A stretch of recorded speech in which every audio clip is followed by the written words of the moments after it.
La lecture pour ce 10 avril 2024 se fera dans les Actes des Apôtres, chapitre 4, du verset 23 jusqu'au verset 37.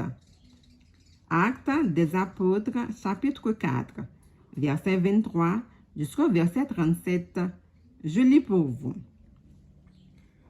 Après avoir été relâchés, ils allèrent vers les leurs et racontèrent tout ce que les principaux sacrificateurs et les anciens leur avaient dit. Lorsqu'ils l'eurent entendu, ils élevèrent à Dieu la voix tous ensemble et dirent, « Seigneur, toi qui as fait le ciel, la terre, la mer et tout ce qui s'y trouve, c'est toi qui as dit par le Saint-Esprit, par la bouche de notre Père, ton serviteur David. Pourquoi ce tumulte parmi les nations et ces vaines pensées parmi les peuples? Les rois de la terre se sont soulevés et les princes se sont ligués contre le Seigneur et contre son roi. En effet, contre ton saint serviteur Jésus que tu as roi, Hérode et Ponce Pilate se sont ligués dans cette ville avec les nations et avec les peuples d'Israël, pour faire ce que ta main et ton conseil avaient arrêté d'avance. Et maintenant, Seigneur, vois leurs menaces et donne à tes serviteurs d'annoncer ta parole avec une pleine assurance, en étendant ta main pour qu'ils se fassent des guérisons, des miracles et des prodiges par le nom de ton saint serviteur Jésus. Quand ils eurent prié, le lieu où ils étaient assemblés trembla.